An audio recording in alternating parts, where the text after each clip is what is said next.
Hey there, pipe friends. Brian here, Brother Brian.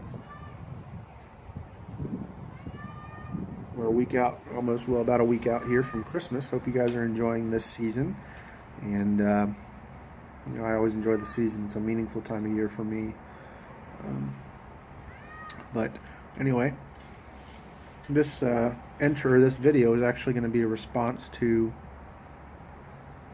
Sam, Livin Free Piper's 100 sub contest and his Dagger pipe giveaway. So thanks for putting this on, and congrats to you and your 100 subs. That's exciting. And sorry for this being a late entry. I've been very busy the past couple weeks, and I've been thinking about this, wanting to do a response, not just to win some cool stuff, because you got some cool stuff you're giving away, but I love the criteria that you, that you are setting for this contest. So I think it's a great idea.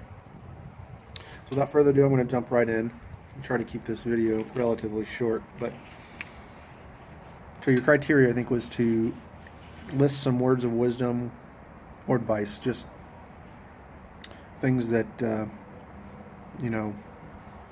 to our mind. So anyway, I'll just go through it. Number one, show your spouse you love them every day.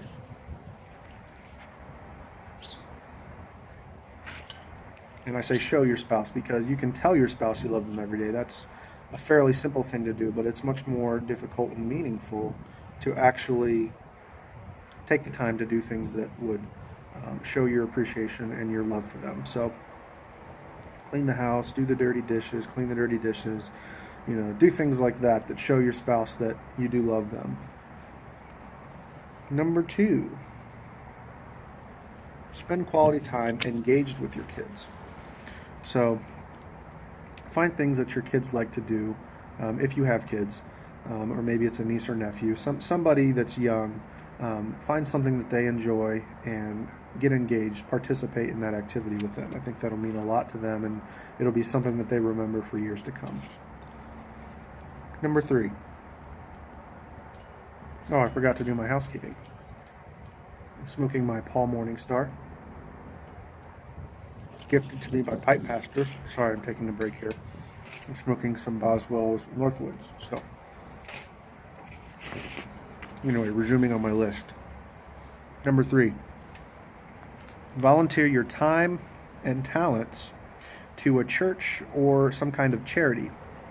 So I think we all have gifts and abilities that we should be using and serving our communities with, whether that be maybe you're musically talented, maybe you are an entertainer of some kind, maybe you are just good at helping organize things. It's always good to use those abilities to serve our community. So, number four, let your coworkers know that you appreciate them, as well as your boss or your employer. I think it's easy to find things and be negative, I should say. It's easy to be negative and find things we don't like about our job. There are always things that, kind of get under our skin, but it's much more difficult, and you have to be more intentional about finding things that you do like. And I think when you change your mentality, it can change how you feel about where you work. So one of the things is just to let people know that you work with, let them know that you appreciate them, let your boss know that you're thankful for them and that you're thankful for your job. I think that'll go a long way in creating a better working environment. So, number five, read to learn and read for leisure. It's always easy to come home from work, for me at least, and just want to turn on the TV and relax and just kind of veg out. I think ultimately this is hurting our minds. I think we're not, at least for me, it's easy to want to turn my brain off after a long day at work, but I think it's good to read. I think it's good to always be learning something. It doesn't have to be something related to your profession necessarily, but maybe learn a new hobby. Learn, if you enjoy history, if just something new. Just always be learning, and also learn for read for leisure. Just find a good book that you like, or just something to pass the time, just easy, light reading. It's good for the mind. Play an instrument or find a song to sing. I happen to play guitar, and I took piano lessons as a kid. Um, and I've always enjoyed music, I think, just growing up. And not everybody is musically talented, not everybody likes to sing. But I think if we release our inhibitions a little bit, we find ourselves being more cheerful when we do sing. Christmas carols, this time of year, I think about Christmas carols. They always kind of seem to brighten my spirit, singing, when the radio song comes on the radio that I like. Just sing along. I think it'll brighten your mood, it'll brighten the day a little bit. So, and if you don't know how to play an instrument, maybe take on the challenge of learning to play an instrument. So that was number 6. Last but not least, number 7, consider your spiritual journey and the legacy you want to leave behind.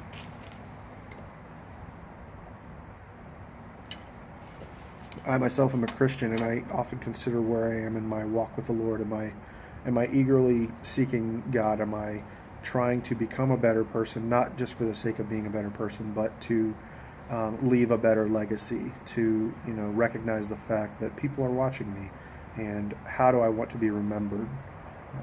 I want to be remembered as a generous person, as a cheerful person, somebody who loved God and served others. That's how I want to be remembered. I don't always do a good job of carrying that out. I am a fallen man. I am a sinful person, but I recognize that. I try to be as gracious to myself as I know God has been with me, and oftentimes that's harder. It's harder to be gracious with ourselves, I think, more than others sometimes. But just consider where you are in your spiritual walk. Are you seeking God? Are you not? And the reasons for that. And again, just the legacy you want to leave behind. How do you want to be remembered? So these are my words of wisdom, and thanks for putting this on. I love this idea for your contest, Sam. And I'm sorry again for the late notice on it, but I'm happy to do it and participate regardless if I made your deadline or not. So anyway, I hope you guys are all having a great Christmas season, and with only a week left, I hope you enjoy those Christmas songs, enjoy your pipes, and enjoy your friends and family. So I'll leave this at that, and hope you all have a great week. Take care, and God bless.